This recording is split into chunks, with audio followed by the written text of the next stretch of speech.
एक महीने में पैदल आने वाले सब पदयात्रियों को मैं सलाम करता हूँ। इन पदयात्रियों में बहुत से लोग हैं जो 80 से भी ऊपर की उम्र के हैं और चल के आए, 70 से ऊपर बहुत हैं। दर्जनों वीर बुजुर्ग सैनिक हैं भारतीय सेना के, महिलाएं हैं, युवा हैं, सब एक आशा के साथ चल के आए कि हम राजधानी में जाकर भारत की शीर्ष नेतृत्व से आग्रह करेंगे, विनती करेंगे, गुहार लगाएंगे कि लद्दाख और लद्दाख के साथ पूरे हिमालय के पर्यावरण और संस्कृति को संरक्षित करने के लिए हम संविधान के जो प्रावधान हैं उनकी जो वचन हमें मिले हैं उनको याद दिलाएंगे। लद्दाख में 6वें शेड्यूल की और लोकतंत्र की बहाली की मांग रही है। बाकी हिमालय में भी हमने देखा कि स्थानीय लोगों को सशक्त करने की बहुत जरूरत है। जो प्रावधान हैं लागू हों, नहीं है तो बनाए जाएं। लद्दाख के लिए तो बने बनाए हैं 6वां शेड्यूल, जिसका कि न सिर्फ आशा है बल्कि आश्वासन और वचन हमें सरकार की तरफ से मिला है हर चुनाव में, घोषणा पत्रों में।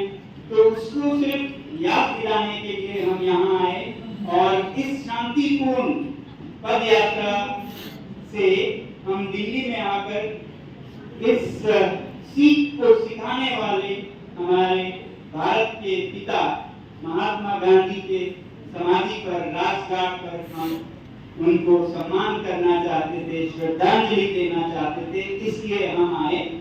हालांकि आने में बहुत तकलीफें हुई, महीनों 14,000 की ऊंचाई पर तो हम चलते रहे, फिर 17,500 के दर्रों से, पहाड़ों से चढ़ते हुए, नालों नदियों को पैदल पार करते हुए हम तराई में, मैदानों में पहुंचे, जहां 40-45 डिग्री की गर्मी सुलगती सड़कों पर बर्फ में रहने वाले ये लोग अब सड़कों की गर्मी को सहते हुए, रात में मच्छर, हर तरह की कठिनाइयों को सहते हुए सिर्फ दिल में एक अरमान थी कि हम राजधानी में अपने नेताओं से मिलेंगे, उनको गुहार लगाएंगे।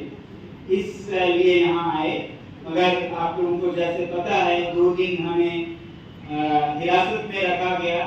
उसका हमें गिला शिकवा नहीं है, बल्कि उससे हमारा संदेश और दूर तक पहुंचा। तो हमारी सिर्फ ये मांग थी कि हमें 2 चीजें पूरी कीजिए। एक तो हमें किसी भी तरह राजघाट पर बापू के समाधि पर पहुंचना ही है, दूसरा हमें भारत के शीर्ष नेताओं से मिलना ही है। तो राजघाट तक तो हमें पहुंचाया गया, उसके लिए हम धन्यवाद कहते हैं। मगर शीर्ष नेताओं से जो मिलने की बात है, उसके लिए हमने विनती लगभग 10 दिन पहले ही दे रखी थी। राष्ट्रपति महोदय से भी, प्रधानमंत्री जी के दफ्तर से भी और गृह मंत्रालय में भी गृह मंत्री जी से मिलने के लिए, ताकि ये जो 150 लोग पैदल आए वो अपने प्रिय नेताओं से मिल सके और अपनी विनती कर सकें। मगर दुख की बात ये रही कि हमें मिलने का अवसर तो नहीं मिला, मगर एक आश्वासन दिया गया गृह मंत्रालय की तरफ से कि बहुत ही जल्द आपको मिलाया जाएगा।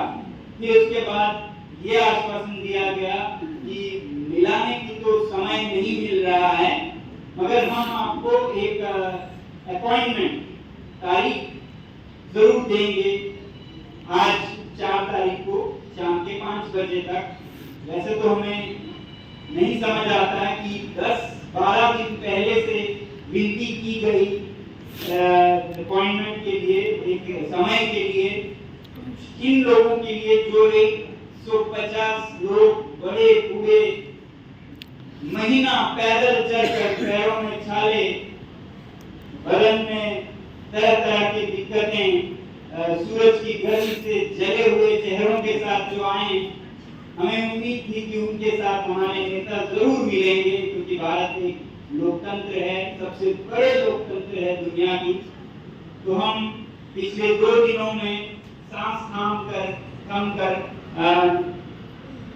उम्मीद में बैठे थे कि हमें ये तारीख दी जाएगी जब हम अपने नेताओं से मिल पाएंगे, प्रधानमंत्री जी से मिल पाएंगे। हमारी यही उम्मीद थी कि उनके सामने हम ये एक बार लद्दाख के मुद्दे को रखें, याद दिलाएं, उनको हम लद्दाख का पदक चढ़ाएं और हम खुशी खुशी वापस जाएं। तो राजघाट पर जब हमें ले जाया गया और ये आश्वासन भी दिया गया, तो जो अनशन हमने शुरू की थी हिरासत में 30 तारीख के रात को ही जब हम दिल्ली के सीमा में आए, तो वो अनशन 48 घंटों के बाद राजघाट पर हमने तोड़ा, क्योंकि इतने सारे बड़े बूढ़े महिलाएं थी जिनमें से कई बीमार थे। तो हमने इस आश्वासन पर ये तोड़ा कि हमें अगले 2 दिनों में शीर्ष नेताओं से मिलने की तारीख भी मिलेगी, और उसके बाद हम इंतजार करने लगे। मगर आज शाम तक भी ऐसा कोई तारीख नहीं मिला, और ये बहुत दुख के साथ कह रहे हैं कि भारत के सबसे दूर सीमा पर, और सीमा भी एक तरफ चीन का, एक तरफ पाकिस्तान का, जिसे बचाए रखने वाले यही लद्दाख के लोग हैं। हर जंग में, जो भी जंग भारत ने लड़ी है, चाहे वो 48 का जंग हो, चाहे वो 62 का जंग हो, चाहे वो 65 का युद्ध हो, 71 का युद्ध हो, 99 का युद्ध हो, हाल के 2019-20 का युद्ध हो, हर एक में लद्दाख के लोगों ने बिना वर्दी के, बिना तनखे के सैनिकों का काम किया। युद्ध भूमि पे वो कंधे से कंधा मिलाकर असैनिक रूप में सैनिकों की मदद करते रहे, उनके लिए रसद, खाना घरों से पका कर ले जाते रहे, और जब कोई जख्मी हो तो उन्हें उठा कर लाते गए, और ऐसा योगदान हर युद्ध में दिया जो किसी दिल्ली के शहरी या बंबई के शहरी ने न दी हो, वो लद्दाख के लोगों ने दी है। तो लद्दाख के आम नागरिक भी एक सिपाही हैं इस देश के, तो इसलिए हमें उम्मीद थी कि इन सिपाहियों से हमारे नेता, हमारे प्रधानमंत्री जी अवश्य मिलेंगे, और ये हमारा जरा भी शंका नहीं थी कि उनसे न मिल पाए। मगर हमें बहुत दुख हुआ कि हम नहीं मिल पाए। हमें बताया गया कि प्रधानमंत्री जी हमसे कुछ ही किलोमीटर दूर आज गोष्ठी में थे, हम उम्मीद कर रहे थे हम मिलेंगे, और उनसे मिलने के लिए जब हम लद्दाख से आए तो हम ये पूरी कोशिश कर रहे थे कि इस आंदोलन पर कोई भी राजनीतिक दाग धब्बा या रंग न लगे। इसके लिए हमने इस पद यात्रा को कश्मीर से नहीं लिया, कश्मीर से भी रास्ता आता है, वहाँ चुनाव हो रहे थे, हम नहीं चाहते थे कि किसी के पक्ष में, किसी के विपक्ष में चला जाए हमारा ये अभियान। इसलिए हम हिमाचल से आए, और जब हिमाचल से आए तो हरियाणा के सीमा पर फिर हमने निर्णय किया हम हरियाणा में चुनाव हो रहे हैं, उस पर भी कोई असर न डालें, इसे पवित्र रखें, इसे न्यूट्रल रखें। इसलिए हरियाणा के सीमा से हम बसों में चढ़े और दिल्ली आए।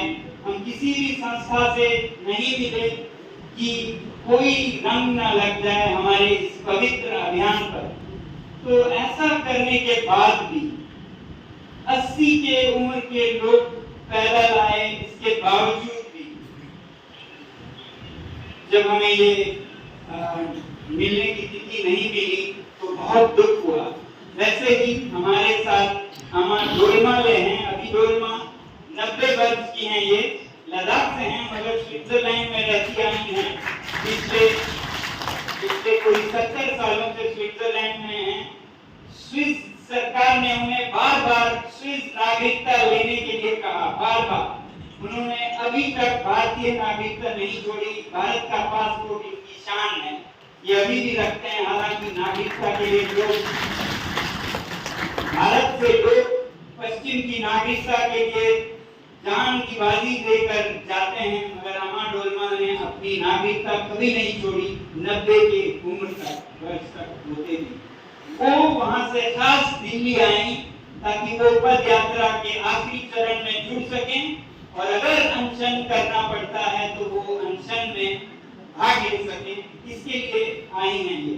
तो हमें दुख है इस बात का कि ऐसे में भी हमें समय नहीं मिला अपने शीर्ष नेताओं से मिलने का। भारत की आखिरी नागरिक हैं, चरम सीमा से, अंतिम सीमा से। बहुत अच्छा होता अगर प्रधानमंत्री जी, गृहमंत्री जी, राष्ट्रपति महोदय इनसे मिलते, इन्हें दो शब्द आश्वासन के, ढाढ़स के, स्वागत के शायद बोलते। तो जो भी हो, हमने ये कहा था जब हमने अनशन तोड़ा था राजघाट पर कि अगर ये नहीं हुआ तो मजबूरन हमें अनशन दोबारा करना पड़ेगा। उम्मीद है ऐसा नहीं हो, मगर आज जब शाम के 5 बजे तक भी कोई सूचना नहीं मिली तो हमें मजबूर होकर लद्दाख के जो शीर्ष नेता हैं ये और एपेक्स के सब ने मीटिंग की। बहुत बातचीत करने के बाद ये निर्णय किया कि लद्दाख के नेतागण अगर कोई सूचना नहीं आती है तो कल से दिल्ली में ही अनशन पर रहेंगे अनिश्चित काल के लिए। जहाँ तक मेरा है, मैं एक एनवायरमेंटलिस्ट के तौर पर ये जो आंदोलन या अभियान है लद्दाख की एपेक्स बॉडी और केडीए जिन्हें चला रही है उनका समर्थन करता आया हूँ। तो उसी हिसाब से मैं फिर आप लोगों के साथ, आप लोगों के मदद के लिए इस अनशन में बैठूंगा, ऐसा हमने बताया था। तो अगर ऐसी कोई तारीख नहीं मिलती है तो कल से हम अनशन पर बैठने पर मजबूर होंगे। हमारे नेता, हमारे जो भी वॉलंटियर्स हैं लद्दाख के या फिर कहीं के भी जो लद्दाख के इस मुद्दे का समर्थन करते हैं, पर्यावरण के, हिमालय के मुद्दे का समर्थन करते हैं, हम स्वागत करते हैं। तो इस अनशन के लिए हम जगह की भी सरकार से मांग कर रहे हैं। हमने जंतर मंतर की विनती की थी तो हमें पत्र मिला कि जंतर मंतर आपको नहीं मिलेगी। 3 तारीख के लिए हमने मांग की थी कल, मगर उसे नहीं किया गया था। हम फिर एक बार मांग करेंगे क्योंकि जंतर मंतर वो जगह है जहाँ पर सब अपनी मन की व्यथा इस लोकतंत्र में सुना सकते हैं। तो अगर नहीं मिलता है जंतर मंतर जहाँ होनी चाहिए, पिछले बार की तरह अगर नहीं किया जाता है तो हम मजबूर होकर फिर किसी भी और जगह पे जो भी संस्था, जो भी दल या समूह हमें अपना जगह दे वहां करने पे मजबूर होंगे। और इसमें कोई भी संस्था, कोई भी दल हो सकते हैं, राजनीतिक दल हो या जैसे भी सामुदायिक दल हो, वो जहाँ जगह देंगे हम वहाँ ये अनशन शुरू करेंगे। अभी भी उम्मीद है कि इस पर कुछ पहल होगी और हमें ये ना करना पड़े और खुशी खुशी सब कर जा पाएंगे हम। अगर ऐसा नहीं हुआ तो कल से लद्दाख के नेतागण और जो भी वॉलंटियर्स आए लद्दाख से हो या ना हो, हम ये अनशन शुरू करेंगे। ये आप लोगों को बताना था। तो इसी बात के लिए और आप लोगों को जो पद यात्री थे जिनमें से बहुत वापस जा रहे हैं तो उनसे मिलाने के लिए ये हमने गोष्ठी रखी थी। आप सबका फिर एक बार यहाँ आने के लिए धन्यवाद, हमारा ये संदेश लोगों तक पहुँचाने के लिए। तो धन्यवाद। जो आपसे बहुत पूछते हैं कि किन मांगों के लिए, किन मुद्दों के लिए ये पद यात्रा हुई या ये अनशन होगा या प्रधानमंत्री जी से हम मिलने वाले थे तो क्यों? तो ये लद्दाख के 4 बिंदु मांगे हैं जो पिछले 4-5 सालों से सरकार के सामने रखी गई है और जिस पर बातचीत कुछ हद तक चली भी है मगर वो रुक गए, उसे दोबारा बहाल करने के लिए है। तो इन 4 बिंदुओं में एक है लद्दाख में लोकतंत्र की बहाली, दूसरी है जो कि स्टेटहुड या असेंबली के साथ होती है, दूसरी है लद्दाख को जो 6वें शेड्यूल में संरक्षण के वचन हैं उनको अमल में लाया जाए। तीसरा, लद्दाख में नियुक्तियां नहीं हुई हैं युवाओं की, पब्लिक सर्विस कमीशन का गठन हो ताकि नियुक्तियां हो सके और काम चल सके, युवा अपना रोजगार पा सके। और तीसरा लेह और चौथा लेह और कारगिल के लिए 2 संसदीय सदस्यता मिले। ये 4 बिंदुओं पर लद्दाख मांग करती रही है। तो जो लोकतंत्र की 2 ऊपर के मांग है, चाहे वो स्टेटहुड हो या 6वां शेड्यूल हो, ये स्थानीय लोगों को सशक्त करता है अपने पर्यावरण, अपने संस्कृति को संभालने के लिए। ये बहुत जरूरी है कि हिमालय में पर्यावरण की सुरक्षा संरक्षण के लिए स्थानीय लोगों को संरक्षित किया जाए, सुरक्षित किया जाए, सशक्त किया जाए लोकतांत्रिक रूप में। तो यही मांगे हैं जिससे कि हिमालय का पर्यावरण बच सकता है, जो बेहतरीन कर सकते हैं यहीं के लोग। क्योंकि अभी लद्दाख एक गवर्नर्स रूल के तरह है, परमानेंट गवर्नर्स रूल, जिसमें कोई चुने हुए सदस्य न्याय, नियम, कानून नहीं बनाते हैं। एक उपराज्यपाल सब फैसले लेते हैं। तो इस तरह से कोई भी इलाका चलाया नहीं जानी चाहिए 21वीं सदी में, जब हर जगह लोकतंत्र है। तो लद्दाख तो वो जगह है जहां पर लोकतंत्र थी और 4-4 विधानसभा के सदस्य चुने जाते थे, तो वो भी अभी नहीं रहे। लद्दाख में कोई ऐसी असेंबली अपनी भी नहीं है, न ही 6वां शेड्यूल है। तो लद्दाख में नियम बनाने की, कानून बनाने की कोई मंच नहीं है जिसमें स्थानीय लोग सहभागी हो सकते हैं।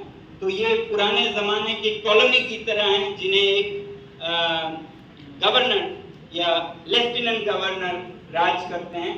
तो ये शोभा नहीं देती है दुनिया की सबसे बड़ी लोकतंत्र को, जो कि माँ है लोकतंत्र की। वहाँ की सीमा पर बैठे लोग बिना आवाज के लोकतंत्र से भी वंचित रहे। ये सब ठीक करने की हमें बहुत उम्मीद है और यही हम गुहार लगाना चाहते थे, आज आपके माध्यम से लगा रहे हैं। और अगले दिनों में भी हम इस अनशन के द्वारा यही मांग करेंगे कि भारत के शीर्ष नेताओं से हम मिलें और हमें एक आश्वासन मिले कि इन मांगों पर जो बातचीत चल रही थी वो दोबारा चले अगले 15 दिनों में। तो यही सब आशाओं के साथ, इन मुद्दों के साथ हम इसे आगे बढ़ाएंगे और उम्मीद है आप लोग हमारा साथ देंगे, हमारी आवाज़ को देश तक और हमारे शीर्ष नेताओं तक पहुंचाने के। धन्यवाद। आपके सवाल हो तो आप